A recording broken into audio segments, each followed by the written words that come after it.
So I think for growing the community, it has been instrumental. There are many cases of people I've met, we want to start. And then a few years later, we're operating, we're going. And it was a lot to everyone coming together. So the meetings are great. Sitting down and talking is essential.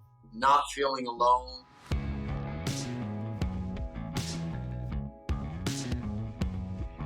This is the Box Office Podcast. I'm Daniel Loria, the editorial director of Box Office Pro, the pulse of theatrical exhibition. Joined this week by my colleague and co-host Rebecca Pahle, deputy editor at Box Office Pro. And in this week's episode, we will be talking to the organizers of IND-X, the new art house cinema conference happening in Chicago later this month. In honor of this themed episode, we want to thank our sponsors, Spotlight Cinema Networks and Agile Ticketing Solutions, two major sponsors of that event. And Rebecca, you're going to be there in person. Is this your first time in Chicago? Do I have this right? You've never been there before. I've never been there before. I am definitely excited for the food, but I am more excited for the conference itself. IND-X, as you mentioned, technically the full name is the Independent Film Exhibition Conference. And you'll hear obviously more about this in the feature segment itself. But for our listeners who remember the Art House Convergence show, which had its final show on in 2020, this is basically the same thing, just more inclusive of all of independent cinema outside of the art house films. So film festivals, like community theaters, they've even had in the past, some representatives from multiplex theaters show up as well. So I'm really excited about this. And we're excited to bring you this episode of I think Rebirth is a fair way to call it, Art House Convergence event, one of our favorite events to attend here on Box Office Pro. No longer in Utah. This is going to be in Chicago from June 25th to 28th. We were hoping that this episode would be a good preview episode, get some tickets, register. It's sold out. It's completely sold out, Rebecca. First time Art House Convergence is part of this new city, new location, and the demand was just through the roof. I mean, I think there's just a lot to talk about. It's programming taking place over 4 days and just about any topic that you can think of that's of interest and relevance to the independent cinema community. And but as you know, it's those in between the sessions, networking and really just collaborating and sharing stories that also is a hugely valuable component. And that is what I'm most looking forward to. Yeah, I'm excited to hear your report from the event. And it's a good month, the month of June, for the art house and specialty theaters here. It's a business that usually sees a big rush in the fall months with award season, with Oscar contenders. But it's changing a little bit this year, fortunately. We've got some good news for our colleagues on that side of the industry, because you've got Kinds of Kindness from Yorgos Lanthimos coming out later this month. I'm really excited to see that from Searchlight Pictures. Then we've got The Bike Riders, which was singled out in your prior interview with Art House exhibitors as a big event film for that community. Yeah, and Jeff Nichols, I mean, I really love his previous stuff. I think this is his first film since he kind of did a big mainstream breakthrough film, Midnight Special, that didn't really hit, I think, commercially or critically or with me personally. So I'm happy he's back in more of the mode of films like Mud and Take Shelter. And you got Austin Butler, you got Tom Hardy and Jodie Comer, Michael Shannon, our regular Nichols collaborator in there. So yeah, I'm super pumped for that. And we've also got the expansion of one of the best movies of the year so far. This is definitely going to make it in my top 10 list by the end of the year.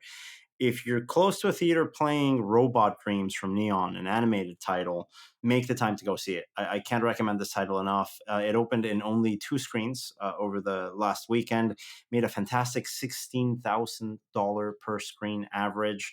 I'm hoping that expansion this weekend is notable because it really is, I think, a special film. It's not going to be a behemoth, a huge blockbuster, but it's those sort of titles that our colleagues in the art house and specialty market really rely upon to make it a successful summer. Totally. And I'm looking forward in the first weekend of July, so it's a little bit further on past the month. But Maxine, the third film in the trilogy that was X, and then Pearl from Ty West that's being released by A24.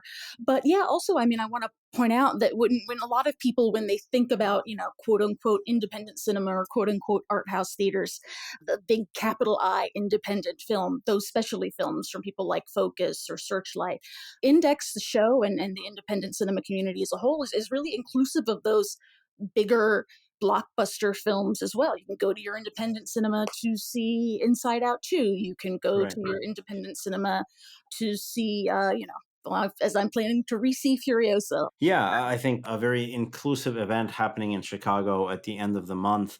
And you can hear more about it in the feature interview segment of this episode. But before that happens, we've got the forecasting segment in a little bit after the break, where I speak with the box office company's Romeo Duchenne about this weekend's new releases. Stay tuned after the break to find out more. What if I told you that there's a ticketing platform designed not just to sell tickets, but to transform how you manage your entire venue, ensuring that you're always a step ahead in managing your theater? Agile Ticketing Solutions wasn't just built for the cloud. We pioneered it 25 years ago. While others are just catching up, we continue to set the standard.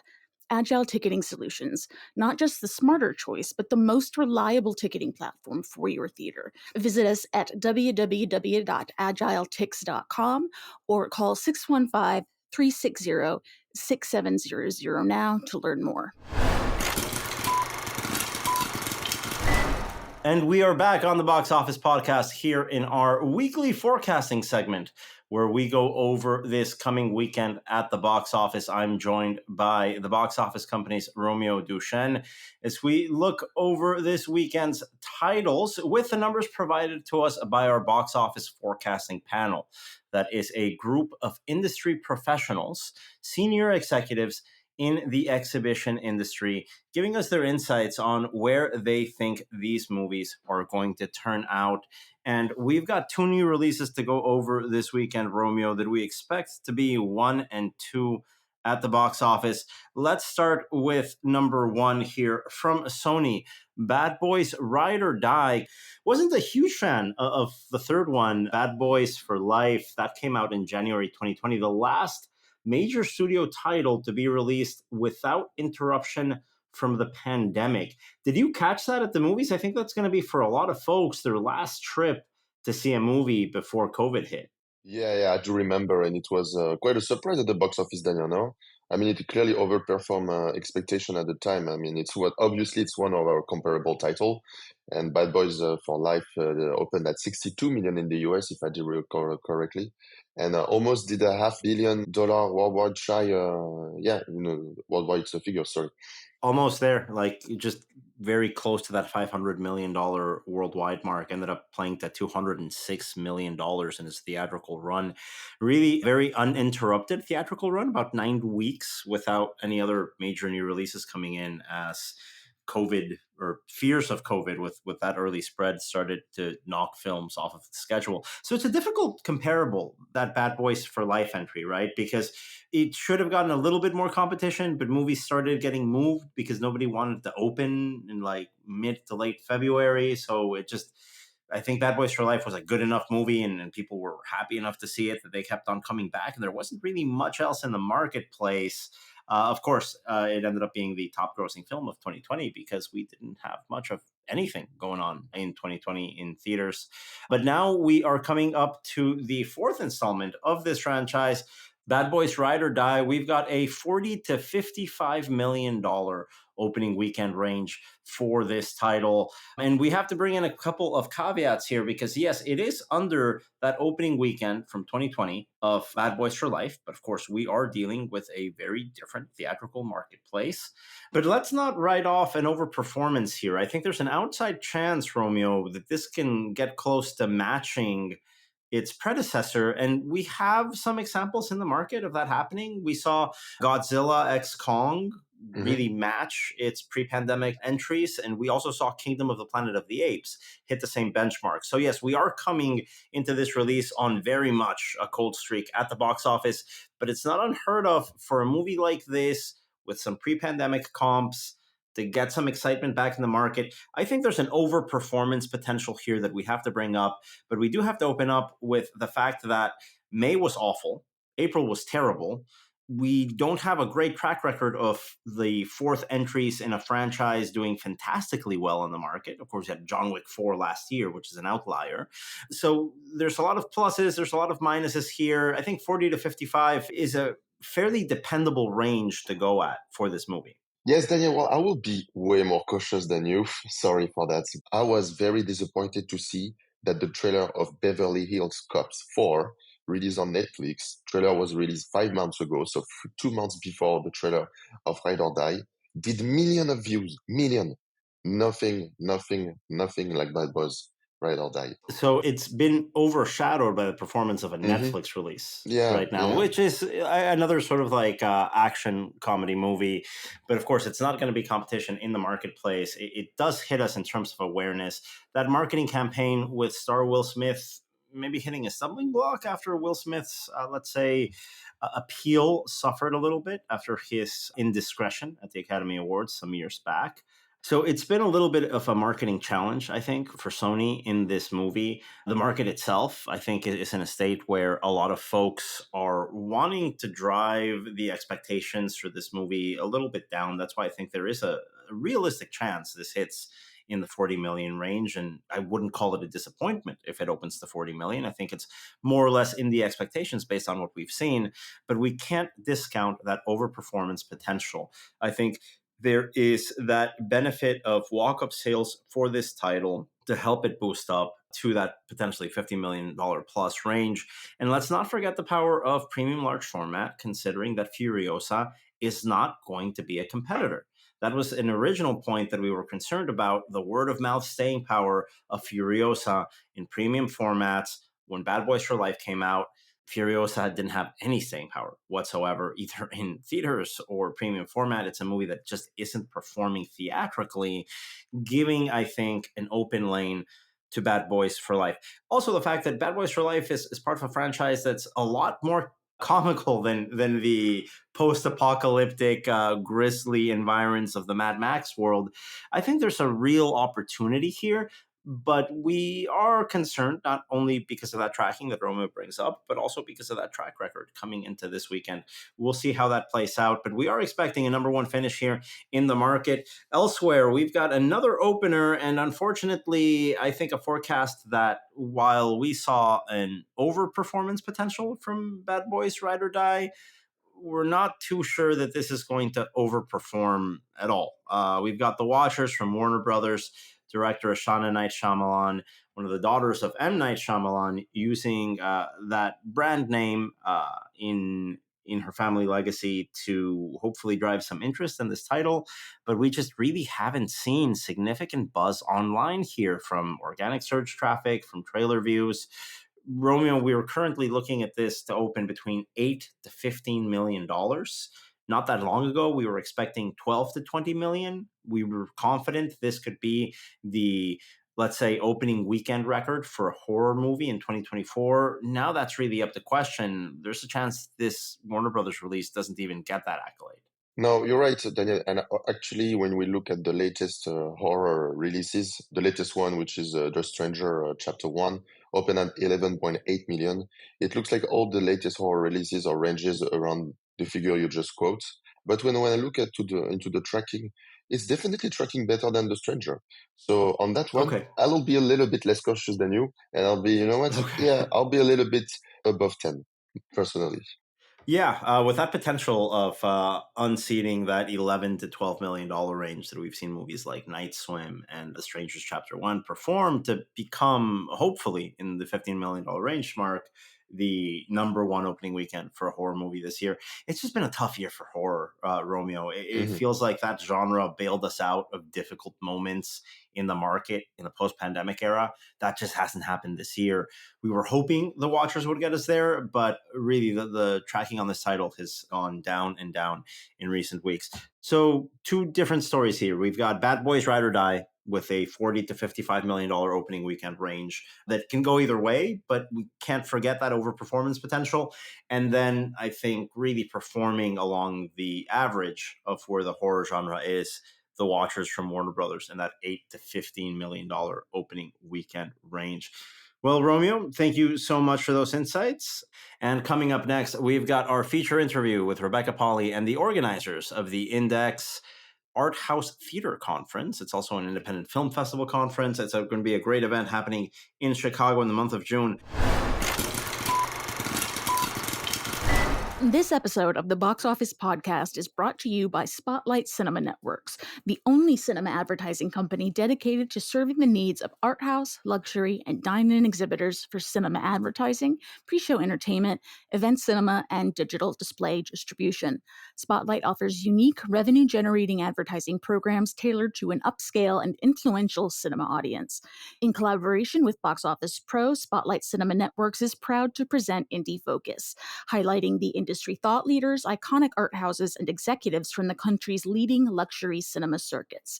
To find out more about Spotlight Cinema Networks, visit spotlightcinemanetworks.com.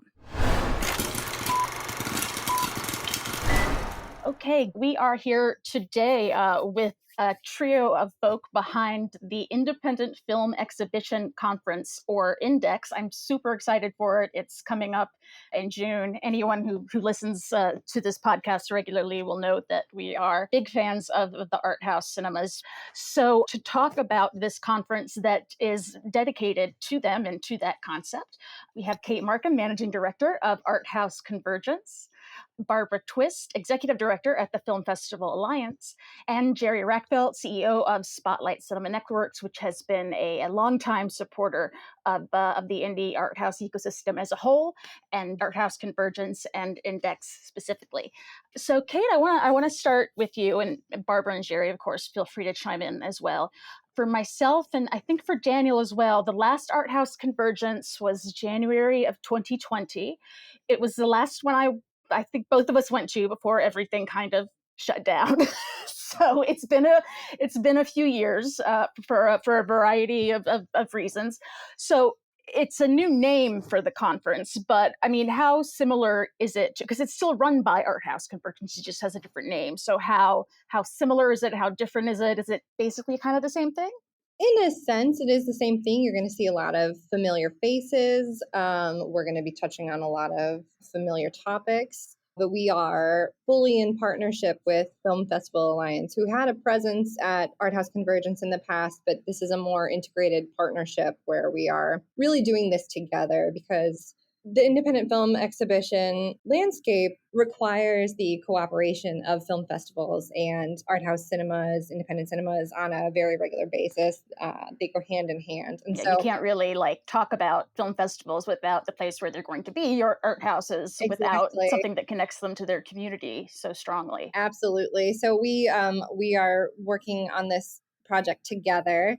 And in order to demonstrate that, we did change the name. So it is the Independent Film Exhibition Conference, and we're making it very inclusive for both film festivals and brick and mortar cinemas, micro cinemas, pop-up cinemas. If you are an independent film exhibitor, you are welcome at this conference, and we will have things to talk about. Barbara, as the executive director at Film Festival Alliance, I mean, it feels like when people, well, not me, and I can imagine not anyone on this call, you say art house and people think of French film or things that are kind of inaccessible in a way, but this is just it seems like it's in a very inclusive of a lot of different elements of the cinema and film space. Absolutely. Yeah, I would say that the independent film sector where we reside, sort of the art houses, the film festivals, micro cinemas, as Kay was saying, we are not all only playing, extremely independent films, right? Like we are playing bigger titles. We're playing a lot of classic films, rep films. And so really it's less about the programming and more about the ethos and sort of our community-based, mission-driven perspective. And so in that sense, we are independent in that we are all independently run. Most of us are nonprofits, both on the cinema side and the festival side, which means that we have dedicated boards overseeing us, which means that we have staff often from our communities, which means that, we are often derive a lot of our funding from our communities in the form of membership, donation, local, state, and federal grants. And so in that sense, we are not beholden to, kind of a shareholder situation or, what is sort of the head organization doing out in Los Angeles, and how is it feeding out to all of It's us, not right? from like a corporate headquarters or something like that you have to. Yeah. And that being said, we have members, on the film festival side and on the art house side that are for profit, that do have corporate folks. But their ethos is similar to ours in that we are really community based. And so we don't care so much what your, I guess, tax status is, so much as like, are you invested in this sector? And so I think that for our audience members, in the past, it has been more of that capital AH art house, the independent international films, anything that Sony Pictures Classics put out, right? And now it's that plus. I think as our cinemas and festivals are digging deeper into audience development, which is something we're going to focus on at the conference this year, we are discovering new ways of bringing in audiences. And that just naturally means that we're seeking out other types of films to show and other types of events, right? So not just films, but film and music or film with Q&A, things like that kind of, eventize the, your regular screenings and your film festivals. Yeah. So I would say again, everyone is welcome. And Jerry, I don't want to focus too much on the past here. Definitely want to look forward to what we can anticipate from June and beyond. But I know Spotlight is a group that has worked with the Art House Convergence, I think almost since the beginning. Is that, it just kind of, Barbara, what you were saying makes me think of, I know Jerry's Spotlight, it's art house theaters, it's dine-in, it's luxury, it's there's a whole breadth of a community here that, Barbara, like you say, it's not defined by programming or by any one thing in particular. Well, I think what is most interesting about Spotlight and sort of a little bit of the predecessor Art House Marketing Group, which first went to the conferences 2009, is we built our models based on the needs of art house cinemas. They care a lot about what they put on the screen. Everybody does, but let's say art houses care perhaps more than other types of cinemas. They have particular needs. They're small organizations. You talk to the owners, you talk to executive directors, whoever it is. They're not necessarily, a lot of them are family organizations and whose passion is very evident in really creating and sustaining these types of theaters and exhibition of art over all these years. So when I first went in 2009, it was really eye-opening. I mean, we worked with the art house cinemas. To see the growth from 2009, 75 people to 600 people in the past, like 2020, 700, I don't know, was amazing. And it is Spotlight, but there was a whole microcosm of vendor partners out there who also know that the art houses depend on a different type of relationship with their vendors or partners. It's collaborative.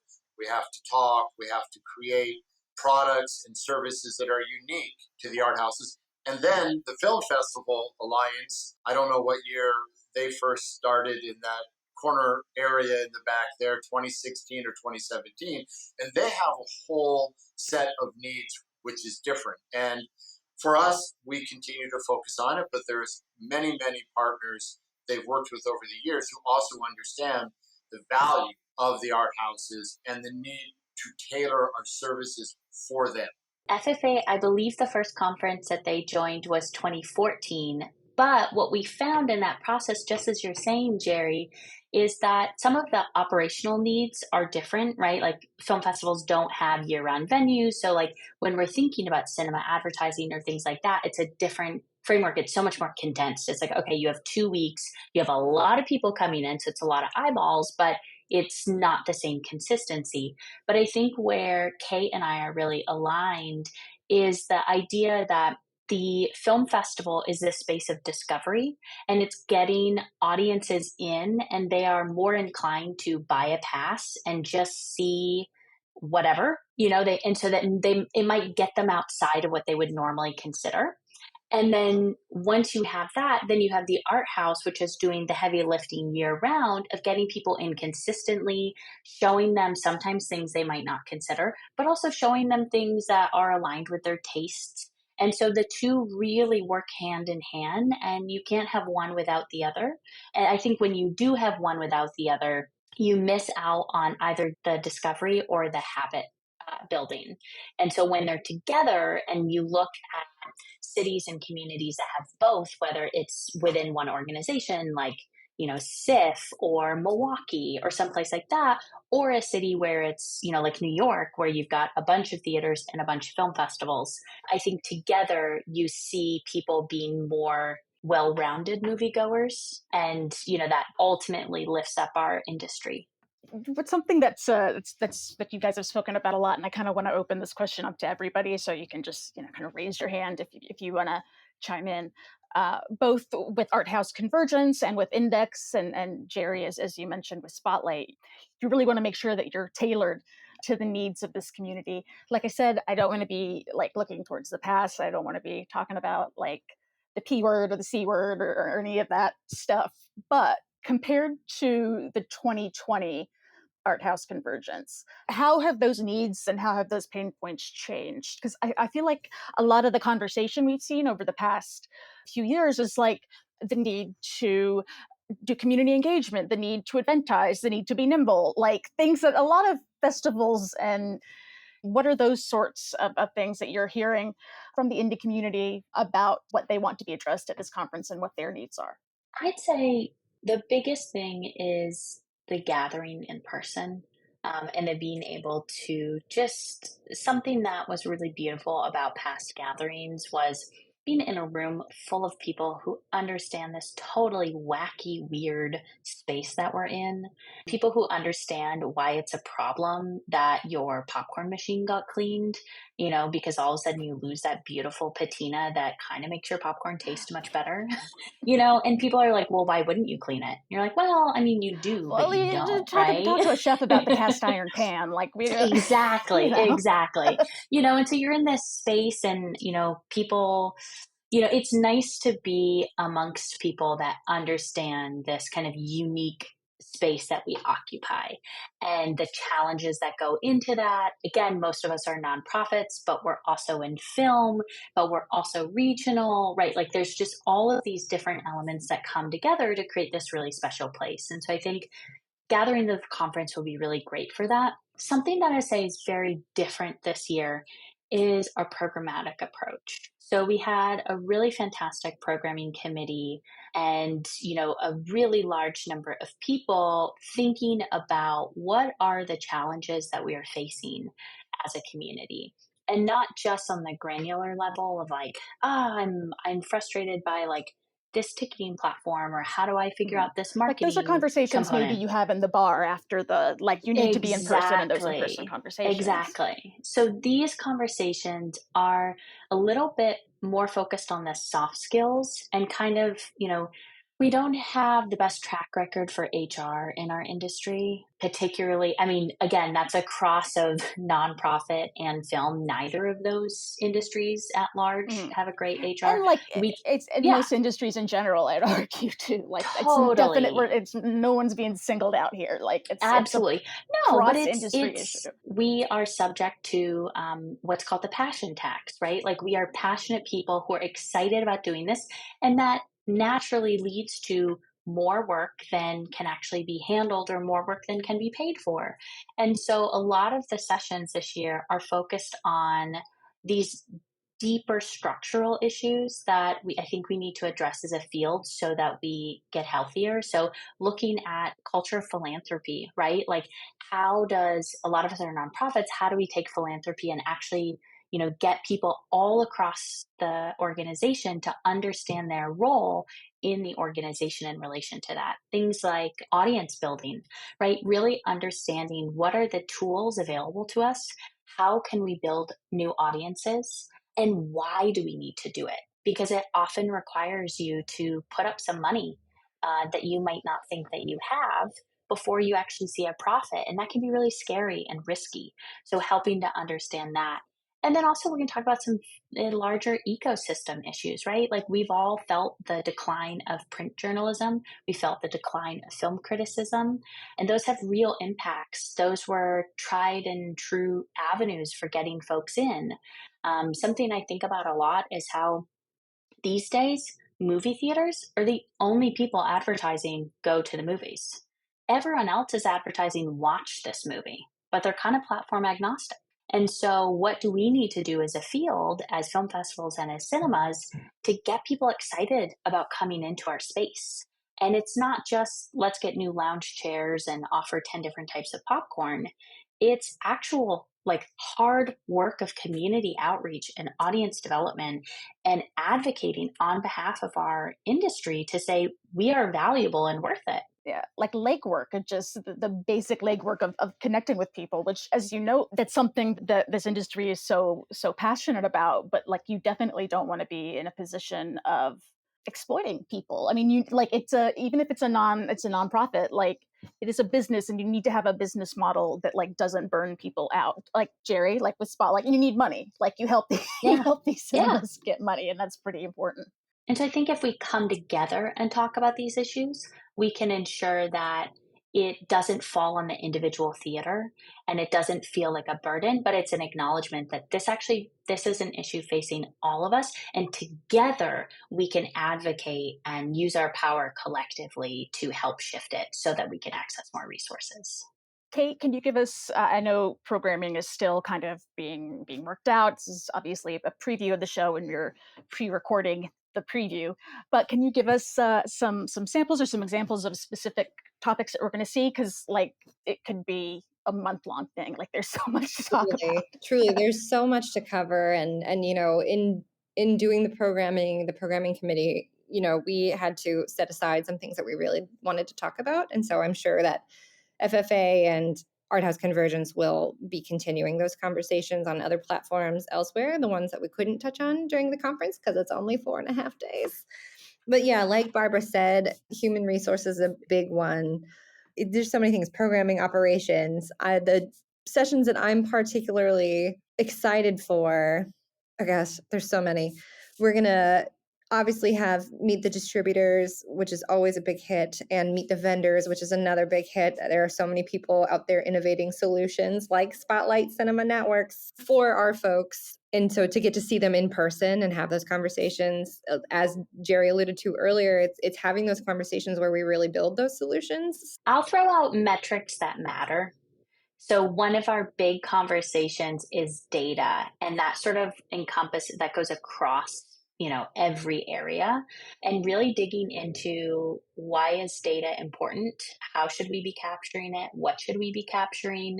And also having the conversation of it's not about taking data and then only being informed by an algorithm, right? Like there's data in our everyday life where that's literally what, you know, like we're always considering data, like, you know, how hot out is it? What should I wear? All of that, right? Mm-hmm. And so it's more like it's become a buzzword, and it's not. Yeah. And so it's sort of taking the scariness out of data. You know, I wanted to add, I mean, the programming is great, but over the years, the value, I believe, to everybody there is you're not alone. There's been a couple that wants to start an art house or an independent theater in some smaller town. And where do I start? Where do I go?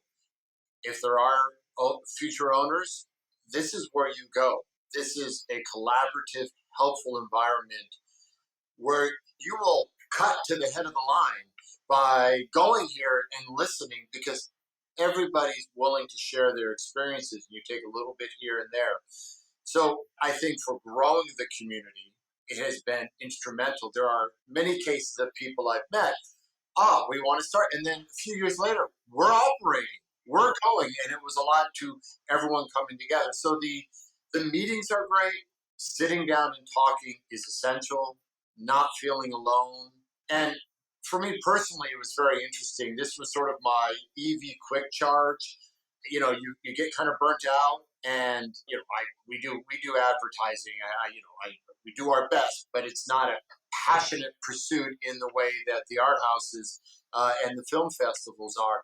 But I would go there and I would listen to these these businesses, these organizations, and come out charged myself, refreshed and ready to go. That doesn't last all year, but it certainly lasts. There's a halo effect of coming together. So we've missed it. We've missed coming together. I think it's going to be great for theaters and film festivals to come together. It's going to be great for vendor partners so we can figure out really what are the challenges, data, how to do things, how to do more with less. Isn't that always a challenge that we have? And we have a responsibility to try to find solutions or help develop those solutions. So really looking forward to it. You said that the charge doesn't last all year, but the connections you make do, like Film Festival Alliance and Art House Convergence, you exist outside of the context of just Index. I mean, absolutely, you do make those connections, and you may only see them at the conference, but there's a shared everything that both Kate and Barbara have talked about: shared passion, shared goal, and it's an amazing experience. Yeah, I just want to 100% co-sign what you said, Jerry. It really is that value of the kind of, the programs are great, and then it's the in-between. It's the standing in line to pick up your lunch. It's the conversations that happen here and there. And I'll also say that while Kate and I are very excited about the program and we think there's a lot to learn, as Jerry is saying, there's also a lot of downtime, and it's just going to be a lot of fun. So we have Art House Tales, which will have 5 cinemas and festivals presenting on little bits and pieces of their history and exciting programs that they're doing. We have this really fun event called Trailer Wars, where cinemas and festivals submit trailers that they make I remember that one. Yeah, exactly. So they submit trailers that are either promoting a film series that they've created or the festival themselves. And we do kind of like a bracket style March Madness, defeat, so there's emerges one winner. We're doing film trivia. We have our closing night party sponsored by Spotlight Cinema Networks. That's going to be super fun. There's going to be so many fun events going on that, yeah, as Jerry is saying, we really hope it's a recharging moment. We hope that you learn something, but more importantly, we hope that you make those connections and that it's a celebration, right? Like, we are all working so hard year round, and it's really a celebration of our field and of the work that we're doing. And then we all go back, and the next Monday we get back to work. It's been a rough few years, but I feel like this community has really accomplished so much in what has been a very difficult time across the board. We do look at all the theater operators out there from our position, and I truly believe it's the development of community that is going to sustain the art houses and the film festivals. If you're a commodity, it's very difficult to survive in the business world in general, but even more so now as information is just hyper exchange. You have to build a community, you have to have followers, and this is really the core of building the communities within the exhibition world. Yeah, like that offline in-person stuff is still so important. And how do we find out more? Our website is www.indiefilmx.org. You can see the schedule. There are a few programs yet to be announced, but they're coming soon. But most of the schedule is up there. You can see where to find a hotel. You can see general ideas of what to do in Chicago and who's coming. So definitely check out the website at www.indiefilmx.org.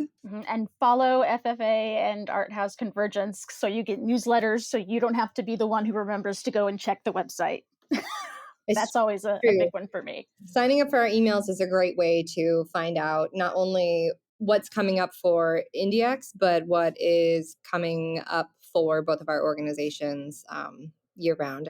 Guys, thank you so much for joining us. I am super pumped. I know I came out of the 2020 Art House Convergence, like I just wanted to go on a road trip and hit all those different cinemas.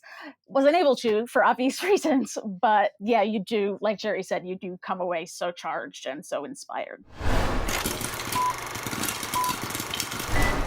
And that was Rebecca Pahle interviewing the organizers of the Index conference happening in Chicago from June 25th to 28th.